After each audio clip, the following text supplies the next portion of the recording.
I get it. I get it. I get it. I really do. Life has not been good to you. That's life. That's how it happens.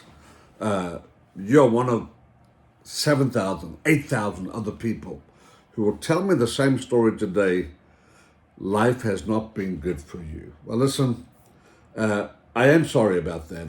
I wish that your life would have been better. I wish that things just would have been great. I wish you had maybe been born without abuse, born into a family maybe that treated you better, or maybe were better financially, or maybe you were born into a different culture or a different demographic.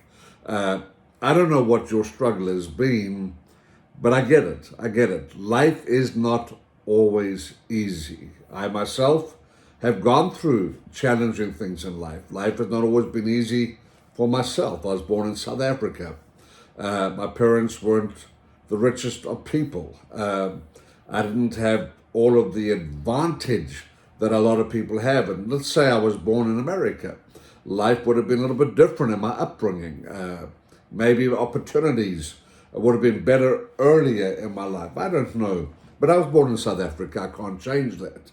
I lived for many years in the country called Rhodesia, now called Zimbabwe.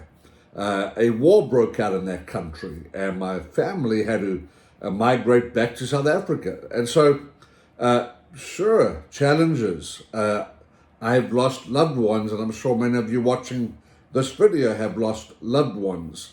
I've been embezzled. I'm sure some of you had that experience too. I've gone through relationship breakups. Life is such that we go through stuff. I call it the dwang. We go through the dwang.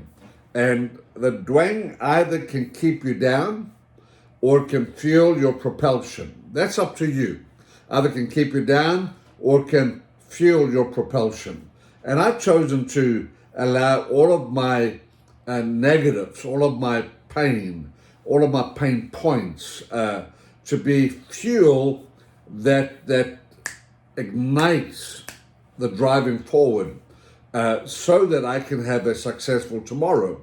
Now, do you know that most people spend 80% of the time thinking about the problem? 80% of the time thinking about the problem, and unfortunately, only 20% of the time on the solution.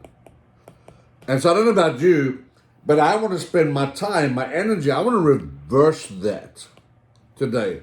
I want to begin to spend 80% of my time on the solution and only 20% on the problem. Learning from the problem, not to repeat that problem again, not to get myself into that situation again.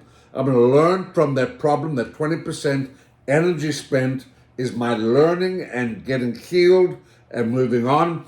But the 80% of my time, I want to spend that time in structuring what I call, or rather Tim Story calls, a comeback. Tim Story, a good friend of mine, great leadership man, a great inspirational man, a great motivational man. Tim Story, you can follow him, tremendous man. He talks about the setback and then the comeback. And many of us had that setback, that trauma, that negativity in our lives, but there has to be this thing called a comeback. Now, when I think about a comeback, I think about this. I think about a redesign. A redesign. I want to be able to redesign after my setback. I want to be able to learn from the setback, take the necessary steps that I have to restructure, rebuild, replan, re-strategize my going forward post the tsunami, post the battleground, post the trauma that I've been through. I want to now redesign my life, and I want to begin to live a different life a better life. And so that redesign may mean that you need to reset, reset. Because, you know, in the past, whatever we did brought us to a certain place. Our behavior, what we tolerated, maybe, what we accepted, what we did, what we perpetrated. All of our behavior gave us the result that we had, which was negative. Now, maybe you were a victim, but sometimes the victim behavior allows you to be the victim. And so here we are in a situation where we have been victimized, or we have made bad decisions, bad choices that brought us into negative situations.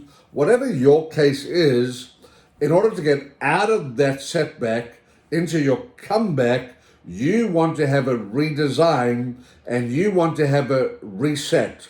You've got to push that reset button.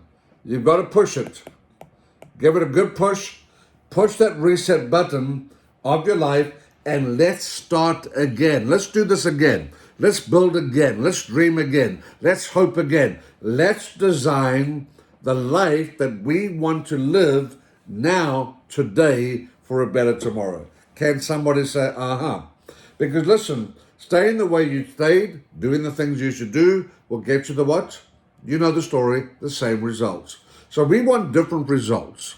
And so we're going to get a reset done, we're going to get a redesign done, and we're going to start living the life that we want to live.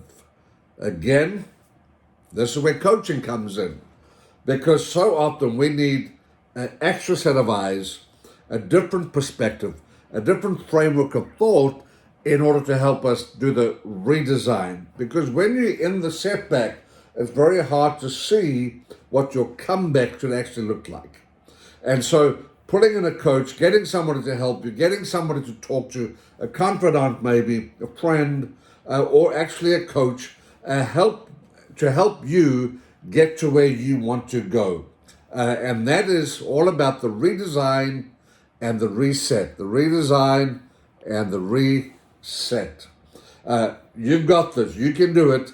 And listen, life can be wonderful. It's not always going to be perfect. I have good days and I have other days. We all do. It doesn't matter how successful you are. There's always going to be that little bit of a other day that you may have. But listen, generally, you want to live the life that you dream of living, that you would love to live, and you can. You're allowed. You have permission to live the life that you want to live. So what's stopping you? Let's do it. Let's get that redesign going. Let's get the reset done, and let's begin to live.